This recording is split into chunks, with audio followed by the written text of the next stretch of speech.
Hi guys, welcome to back my new YouTube channel. तो आप लोगों का स्वागत है मेरे यूट्यूब चैनल पर। आज हम आप लोगों को हिंदी व्याकरण पढ़ाने वाले हैं। और हिंदी व्याकरण में क्या पढ़ाएंगे? तो व्याकरण और व्याकरण की परिभाषा एवं भाषा के बारे में। तो व्याकरण पढ़ाने वाले हैं। तो अगर आप मेरे साथ जुड़ना चाहते हैं तो हमारे वीडियो को लाइक कीजिए, शेयर कीजिए एंड सब्सक्राइब कीजिए। अब आइए वीडियो को स्टार्ट करते हैं, पढ़ना शुरू करते हैं। देखिए क्या पढ़ना है? हिंदी व्याकरण। हिंदी व्याकरण में देखिए व्याकरण की परिभाषा देखते हैं। व्याकरण क्या है? व्याकरण की परिभाषा। व्याकरण क्या है? व्याकरण वह शास्त्र है जिसके पढ़ने से मनुष्य शुद्ध शुद्ध पढ़ना, लिखना व बोलना सीखता है। व्याकरण क्या है? व्याकरण वह शास्त्र है जिसके पढ़ने से मनुष्य शुद्ध शुद्ध लिखना, पढ़ना व बोलना सीखता है। व्याकरण क्या है? जिसे 2 बार 3 बार रिकॉर्ड कीजिएगा तब याद हो जाएगा। वैसे याद करना उतना ज़रूरी नहीं, क्योंकि व्याकरण का परिभाषा नहीं पूछा जाता एग्जाम में पूछा जाता है व्याकरण के भेद, व्याकरण क्या है, इससे क्या फ़ायदे हैं, तो ये सब पूछा जाता है। फायदे तो उतना नहीं, भेद पूछा जाता है, सिंपली भेद। तो आइए देखते हैं व्याकरण की परिभाषा।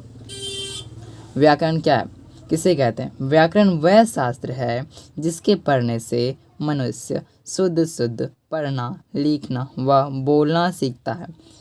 क्या है व्याकरण? व्याकरण वह शास्त्र है जिसके पढ़ने से मनुष्य मतलब हम सब क्या करते हैं? शुद्ध शुद्ध पढ़ना सीख जाते हैं, लिखना सीख जाते हैं और बोलना सीख जाते हैं। व्याकरण के भेद। व्याकरण कितने भेद होते हैं? व्याकरण के कितने भेद होते हैं? व्याकरण के मुख्यतः 3 भेद होते हैं: वर्ण विचार, शब्द विचार, वाक्य विचार। वर्ण विचार, शब्द विचार, वाक्य विचार। व्याकरण के मुख्यतः 3 भेद होते हैं, जैसा कि हमने लिखा कि वर्ण विचार, शब्द विचार, वाक्य विचार। इसके अलावा व्याकरण के और भी 2 प्रकार देखा जाता है: चिन्ह विचार, छंद विचार। तो पहले क्या देखें? वर्ण विचार, शब्द विचार, वाक्य विचार। तो वर्ण विचार में क्या होता है? वर्ण विचार में देखते हैं कि वर्ण के बारे में। वर्ण मतलब अक्षर, वर्ण मतलब अक्षर। तो यहाँ पर हम अक्षरों के बारे में पढ़ते हैं।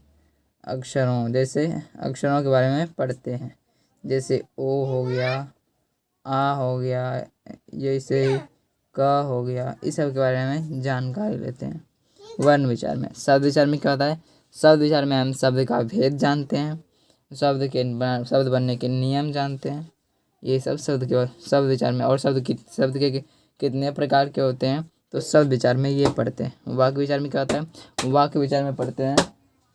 वाक्य विचार में पढ़ते हैं कि वाक्य में क्या हो रहा है, कि वाक्य जैसे कि वह पढ़ता है, यह क्या है? ये वाक्य है, तो इसमें भी वाक्य के भेद पढ़ते हैं और इसके बारे में जानते हैं। इसके अलावा भी व्याकरण के 2 भेद होते हैं, जैसा कि मैंने बताया, चिन्ह विचार और छंद विचार।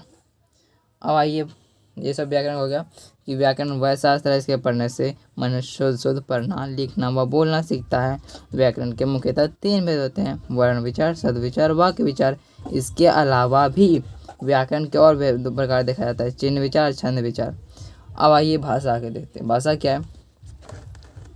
भाषा जिसके द्वारा मनुष्य अपने मन के भावों को लिखकर या बोलकर दूसरों पर प्रकट करता है, उसे भाषा कहते हैं। भाषा क्या है? जिसके द्वारा मनुष्य अपने मन के भावों मतलब विचारों, हम अपने विचार को, हमारे मन में क्या हो पाया, जैसे कि हम कल पटना जाएंगे, ये हमारे मन में क्या है? विचार आया, तो ऐसे ही भाव।